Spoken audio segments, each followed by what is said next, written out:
Baik, Assalamualaikum warahmatullahi wabarakatuh. Baik, pada pertemuan kali ini saya akan menjelaskan tentang laporan. Nah, baik, pada beta pikiran ini menjelaskan komponen laporan, penelitian eksperimen dengan contoh. Nah, yaitu metode penelitian eksperimen pada umumnya menggunakan format standar yang melibatkan komponen-komponen sebagai berikut. Yang pertama yaitu partisipan. Perlu mengetahui cara pemilihan, penugasan, dan jumlah partisipan yang terlibat dalam suatu eksperimen. Hal yang perlu diperhatikan saat menulis metode eksperimen yaitu 1. Mendeskripsikan proses pemilihan partisipan.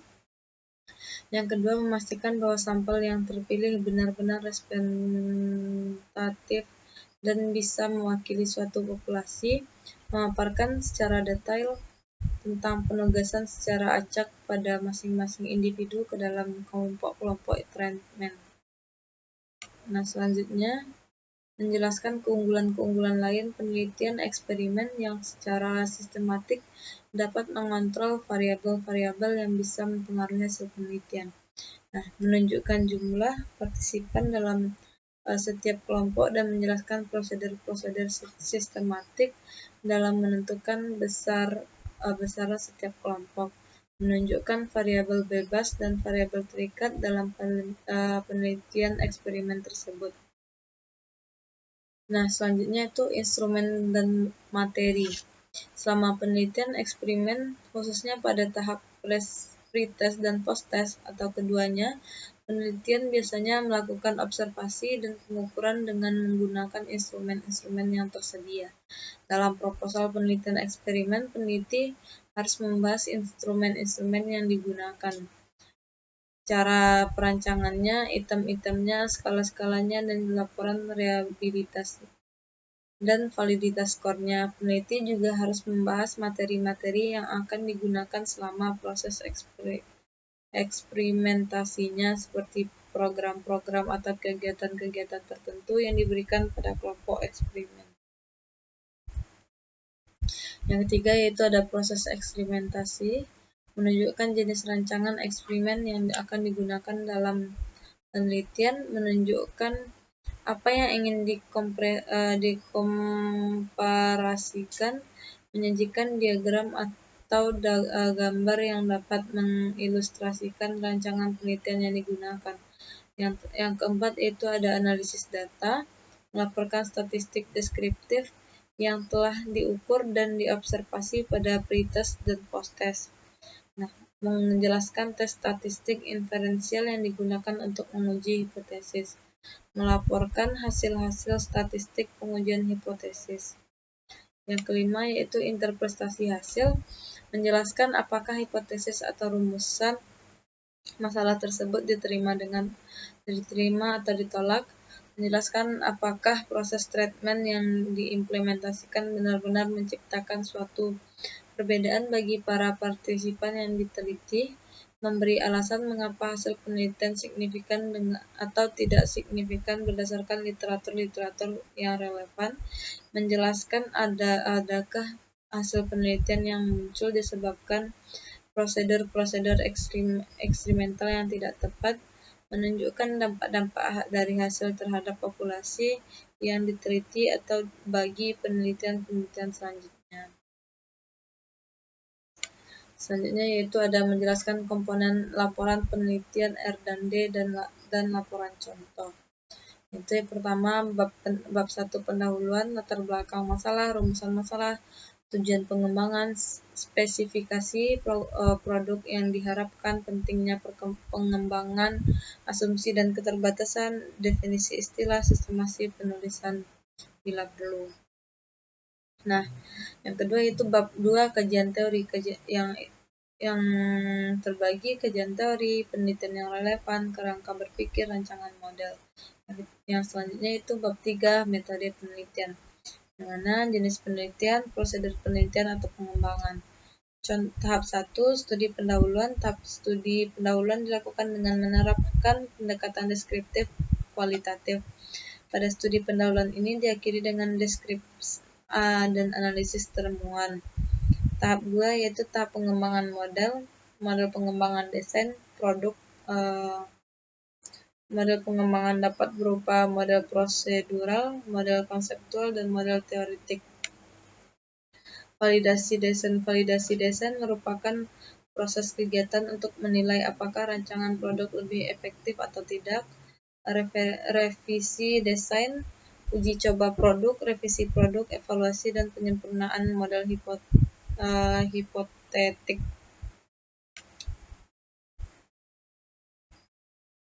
Selanjutnya yaitu tahap 3, tahap evaluasi pengujian model. Setelah pengujian terhadap produk berhasil, maka selanjutnya produk tersebut diterapkan dalam kondisi nyata untuk lingkup yang lebih luas. Selanjutnya itu daftar pustaka. Baik, selanjutnya yaitu menjelaskan komponen laporan penelitian deskriptif dan contoh. Yang pertama bagian awal yaitu halaman judul, halaman pengesahan, abstrak, kata pengantar, daftar isi, dan lampiran-lampiran. Bagian isi yaitu bagian 1 pendahuluan, latar belakang, rumusan masalah, tujuan penelitian, manfaat penelitian. Selanjutnya yaitu ada bab 2 landasan teori. Temukan teori dan pustaka yang relevan dengan permasalahan dan pemecahan masalah atau tidak atau tindakan yang dilakukan. Nah, selanjutnya yaitu bab 3 metode penelitian yaitu subjek penelitian, langkah-langkah atau prosedur penelitian. Metode pengumpulan data dan jenis instrumen penelitian yang akan digunakan dan syarat validitas dan reliabilitasnya serta teknik analisis datanya. Selanjutnya bab 4 hasil penelitian dan pembahasan. Berikan gambaran tentang subjek penelitian dengan disertai kondisi nyata pada kelas tempat penelitian berlangsung. Nah, selanjutnya yaitu ada kesimpulan dan saran. Sajikan kesimpulan hasil penelitian sesuai dengan tujuan atau masalah penelitian yang telah disampaikan sebelumnya, serta dengan mendasarkan hasil analisis yang diperoleh pada bab 4. Selanjutnya daftar pustaka. Memuat semua sumber pustaka yang digunakan dalam penelitian dengan menggunakan sistem yang telah dilakukan secara konsisten.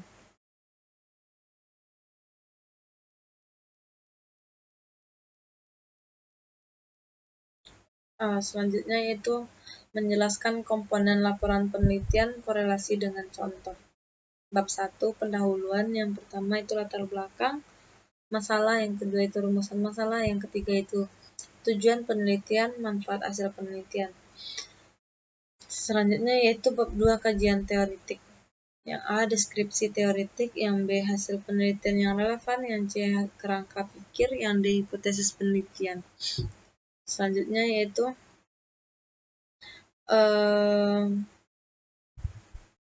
bab 3 jenis dan paradigma penelitian, tempat dan waktu penelitian, populasi dan sampel penelitian, variabel penelitian, instrumen penelitian, teknik pengumpulan data, hipotesis statistik jika ada, teknik analisis. Nah, selanjutnya yaitu ada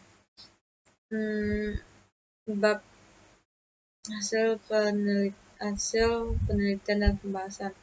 Deskripsi data hasil penelitian, pengujian persyaratan analisis, pengujian hipotesis, dan pembahasan. Nah, selanjutnya yaitu ada kesimpulan saran, daftar pustaka, dan lampiran. Selanjutnya menjelaskan komponen laporan PTK. Laporan PTK yaitu ada bagian awal, yaitu sama seperti yang tadi, halaman judul, abstrak, prakata, daftar isi, daftar tabel, dan gambar dan lampiran.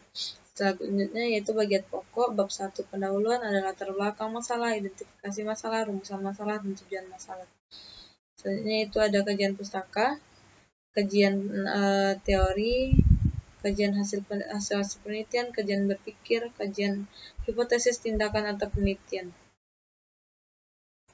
Selanjutnya yaitu ada metode penelitian, setting dan karakteristik subjek penelitian, variabel yang diselidiki, prosedur penelitian, data dan cara pengumpulannya, indikator kerja, analisis interpretasi data, analisis data. Yang selanjutnya ada bab 4 hasil penelitian dan pembahasan. Pelaksanaan tindakan, hasil analisis data, dan pembahasan. Selanjutnya bab 5 simpulan dan saran. Menyimpulkan dan adalah mengikhtisarkan atau memberi pendapat berdasarkan apa-apa yang diuraikan sebelumnya. Di bagian akhir ada penutup laporan PTK, merupakan persyaratan formal tentang hasil penelitian, ditulis secara sistematis berdasarkan penelitian tindakan kelas yang dilakukan oleh guru di kelasnya sendiri. Selanjutnya ada menjelaskan komponen laporan penelitian kepustakaan dengan contoh. Komponen yang perlu pada bab 3 yaitu jenis penelitian. Penelitian perlu menjelaskan apa jenis penelitiannya, tujuannya agar pembaca memahami apa kegiatan penelitian yang dilakukan. Seterusnya ada setting penelitian. Penelitian kepustakaan perlu menetapkan setting penelitian, tujuan kegiatan. Ini adalah untuk menetapkan di mana peneliti bisa mendapatkan data penelitian. Selanjutnya itu sumber data. Sumber data berkaitan dengan bahan-bahan yang menjadi bahan penelitian berkaitan dengan topik yang akan diteliti. Selanjutnya teknik dan instrumen pengumpulan data. Pada bagian ini peneliti harus menjelaskan dengan cara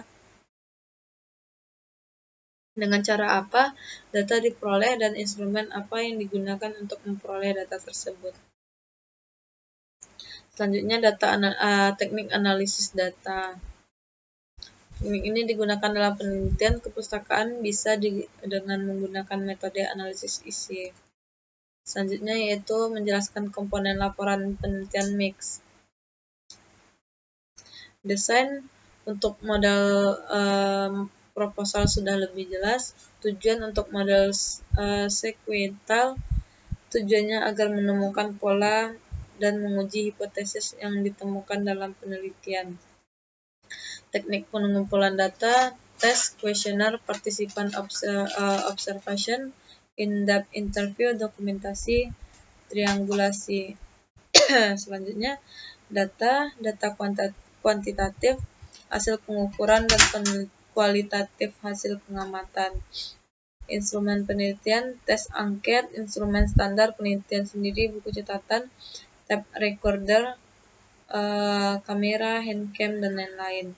Analisis data kuantitatif dan kualitatif, sampel untuk model sequential explanatory. Sampel bisa besar dan representatif. Hubungan dengan responden, hubungan penelitian dengan yang diteliti bisa berjarak, bisa akrab, kedudukan bisa lebih tinggi dan sama dengan responden, jangka pendek dan jangka panjang. Hipotesis terbukti dengan didukung data kualitatif. Desain rancangan penelitian adalah suatu rencana yang dirancang sebagai pedoman melaksanakan penelitian. Oke, yang selanjutnya itu cara melakukan cek plagiasi pada tulisan ilmiah. Yang bisa kita cek pakai Unicheck, tools pertama yang bisa digunakan untuk mengecek plagiat di karya ilmiah seperti jurnal maupun skripsi adalah Unicheck. Yang itu membantu memilih situs yang lebih tepat, juga mudah digunakan dalam mengecek plagiat, maka bisa menyimak dan menerapkan beberapa tips di bawah ini, yaitu 1. Memilih situs yang dikenal atau kredibel, 2. Mudah untuk diakses. Yang terakhir yaitu tentang membuat prefase untuk menghindari plagiasi pada karya tulis ilmiah. Pada prefase merupakan cara pengungkapan kembali suatu tuturan dari suatu tingkat atau acam bahasa menjadi yang lain tanpa mengubah pengertian. Ciri-ciri prefase antara lain bentuk tuturan berbeda, bermakna tuturan sama, substansi tidak berubah, bahasa atau cara menyampaikan berbeda. Langkah-langkah membuat prafasa antara lain membaca teks secara keseluruhan, menemukan pokok-pokok pikiran dalam wacana, menentukan tuturan apa yang hendak menjadi variasinya, menyusun pokok pikiran tanpa mengubah arti, menyempurnakan pokok pikiran dengan pikiran penjelas, membentuk wacana sesuai keinginan. Nah, contohnya semula sampel yang diteliti adalah keseluruhan populasi yang dinyatakan dalam variabel bebas menjadi keseluruhan populasi yang dinyatakan dalam variabel bebas adalah sampel yang diteliti pada penelitian ini. Nah, sekian penjelasan saya tentang laporan. Assalamualaikum warahmatullahi wabarakatuh.